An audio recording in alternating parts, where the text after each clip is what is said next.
Subscribe करते वक्त bell icon को जरूर प्रेस करें जिससे लेटेस्ट एजुकेशनल वीडियोस का नोटिफिकेशन आपको मिलता रहे। इस वीडियो में मैं आपको इजी वे में एग्जांपल के साथ हॉफस्टाइड कल्चर मॉडल, जिसको हम हॉफस्टाइड कल्चरल डिमेंशन थ्योरी भी कहते हैं, समझाऊंगा। हॉफस्टाइड क्या था? एक पर्सन था, बहुत अच्छा रिसर्चर था, बहुत अच्छा सोशल साइकोलॉजिस्ट था। आईबीएम की कंपनी ने, जो इंटरनेशनल कंपनी है, उसमें इसने जॉब भी की हुई थी और यूनिवर्सिटीज़ में एज अ प्रोफेसर काम भी किया हुआ था। इसने ये जो कल्चरल थ्योरी थी ये दी काफ़ी मेहनत के बाद। उसने 40-50 से ज़्यादा मुल्कों में जाकर उनके कल्चर को समझा, 1000 से ज़्यादा इंटरव्यू कंडक्ट किए, 10 साल रिसर्च की और उसके बाद ये थ्योरी दी, ये कल्चरल डिमेंशन थ्योरी दी। अभी ये थ्योरी है क्या और इसका बेनिफिट क्या है? आपको पता है, अगर किसी भी दूसरे मुल्क में जाएं, बिजनेस स्टार्ट करें, तो उनका कल्चर मुख्तलिफ होता है, तो उधर बिजनेस करना मुश्किल होता है।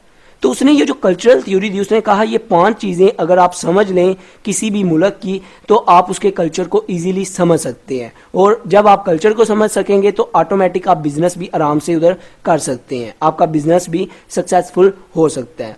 तो क्या 5 चीज़ें थी? वन बाय वन करके इनके कॉन्सेप्ट को समझते हैं। सबसे पहले आ जाता है पावर डिस्टेंस।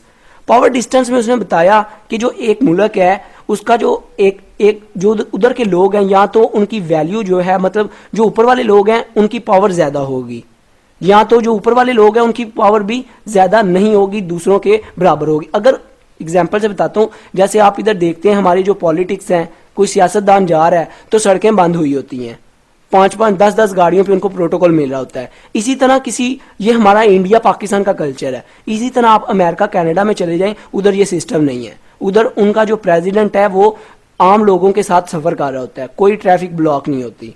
तो ये क्या पावर डिस्टेंस है। अभी यूरोप में जो है ना, अपने जो टीचर है उसको सर नहीं कहते, उसको उसके नाम से पुकारते हैं। जैसे आप फॉर एग्जाम्पल ले लें, कोई राम है तो सर राम नहीं कहेंगे, उसको कहेंगे राम, मिस्टर राम। तो ये क्या है? एक पावर डिस्टेंस है। यूरोप में ये चीज़ डिफरेंट है, उधर इक्वालिटी है, उधर जो बड़े लेवल वाले लोग हैं उनको भी इक्वल समझा जाता है, ये उनका कल्चर है। तो इधर जिनके पास कोई बड़े ग्रेड का बंदा है, कोई एम्प्लॉय है गवर्नमेंट का, वो एक किस्म का लोगों का नौकर है। गवर्नमेंट का जो एम्प्लॉय होता है वो लोगों का नौकर होता है, पर जो लोग हैं वो उसको सर सर कह के बुला रहे होते हैं। कोई पुलिस वाला है, पुलिस क्या है? लोगों की खिदमत करनी है लोगों की, तो वो क्या है? नौकर है। तो पुलिस वाले गुंडागर्दी कर रहे होते हैं पाकिस्तान इंडिया में। तो ये दूसरे जो अमेरिका के कंट्री हैं उधर ये कल्चर नहीं है, उधर इक्वालिटी है। अगर पुलिस वाला किसी को गलत मारता है या कोई गलत केस करता है या बगैर चलान काट देता है, तो वो केस काट दे, अगर ये चीज़ प्रूव हो जाए तो उसको फाइन भी होगा पुलिस वाले को और उसको सजा भी होगी। तो ये कल्चर का डिफरेंस आ जाता है, पावर डिस्टेंस इसको बोलते हैं। आगे सेकंड पे आ जाता है अनसर्टेनिटी अवॉइडेंस। अनसर्टेनिटी का मतलब होता है गैर यकीनी, और अवॉइडेंस का मतलब होता है दूर रहना, बचना। तो इसके अंदर हॉफस्टाइड जो थे उन्होंने बोला कि आपके जो कल्चर के लोग हैं वो कितना रिस्क लेना चाहते हैं, या वो रिस्क से कितना दूर रहते हैं, या कोई ऐसी सिचुएशन आ जाए, कोई सैलाब आ जाए, कोई फाइनेंशियल क्राइसिस आ जाए, कोई जंग लग जाए। एक कंट्री जो होता है ना उसका भी डिफरेंट कल्चर होता है, पाकिस्तान का डिफरेंट कल्चर है, इंडिया का डिफरेंट कल्चर है। तो फिर आपके जो कल्चर के लोग हैं वो कैसे रिएक्ट करेंगे इस सिचुएशन में, कैसे इसको डील करेंगे, इसको भी हम अनसर्टेनिटी अवॉइडेंस कहते हैं। थर्ड पे आ जाता है लॉन्ग टर्म ओरिएंटेशन। जो आपके कल्चर के रस्म और रिवाज हैं, जो रूल्स एंड रेगुलेशन हैं, वो हमेशा रहने वाले हैं या थोड़े टाइम पीरियड के लिए हैं। ये तो नहीं आपके कल्चर के रस्म और रिवाज हैं, जैसे हिंदू कल्चर के डिफरेंट होते हैं, मुस्लिम के डिफरेंट होते हैं। तो मुस्लिम कहते हैं हमने नमाज पढ़नी है, तो ये नहीं 2 साल उन्होंने बस नमाज पढ़ी फिर कहा नहीं हमने नमाज नहीं पढ़नी, ये रस्म और रिवाज खत्म कर दी, ये नहीं। लॉन्ग टर्म में क्या होता है? लॉन्ग टर्म ओरिएंटेशन में ये होता है कि जो आपके कल्चर के रस्म और रिवाज हैं, जो रूल्स एंड रेगुलेशन है, वो हमेशा रहने वाले हैं, लॉन्ग टर्म दूर तक रहने वाले हैं। इसको हम लॉन्ग टर्म ओरिएंटेशन कहते हैं। फोर्थ पे आ जाता है मैस्कुलिनिटी एंड फेमिनिनिटी। मैस्कुलिनिटी में ये होता है कि सिर्फ मेल ही काम करेंगे, जो भी जॉब वगैरह जो भी काम है वो सिर्फ मेल करेंगे इस कल्चर के अंदर। फेमिनिनिटी कल्चर में क्या होता है कि जो औरतें हैं वो भी काम करती हैं, फीमेल भी काम करती हैं। जैसे यूरोप, अमेरिका, उसके बाद कनाडा और ऑस्ट्रेलिया, ज़्यादातर इन कल्चर में जो फीमेल है वो काम करती हैं। एशिया वगैरह की साइड में आ जाए, पाकिस्तान, इंडिया में, बांग्लादेश में जो औरतें हैं वो बहुत काम करती हैं, बहुत रेशो बहुत कम है उनकी बनिस्बत।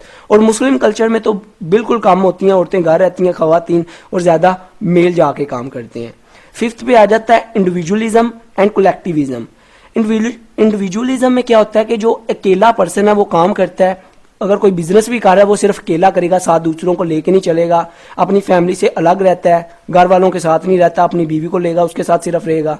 और इंडिविजुअलिज्म में क्या होता है कि कनेक्शन बहुत कम होते हैं, रिलेशन बहुत कम होते हैं, क्योंकि अकेला रह रहा होता है और बिजनेस भी इतना ज़्यादा ग्रोथ नहीं होता। तो ये भी एक कल्चर होता है, काफ़ी मुल्कों का ये कल्चर है कि अकेला बिजनेस ऑनर है, सोल प्रोप्रिएटरशिप होती है, जो वो अकेला काम कर रहा है और दूसरों को साथ लेके पसंद नहीं करता, या अकेले में रहना पसंद करता है। डिफरेंट कल्चर है ये भी।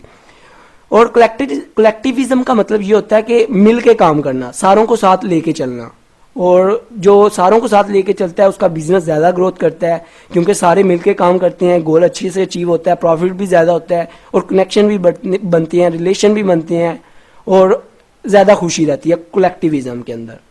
तो ये कल्चर थे, ये इसका कॉन्सेप्ट था। आई होप आपको समझ आ गया होगा। वीडियो अच्छी लगी हो तो सब्सक्राइब और लाइक करना मत भूलिएगा। अपना बहुत ख्याल रखिएगा, दुआओं में याद रखिएगा।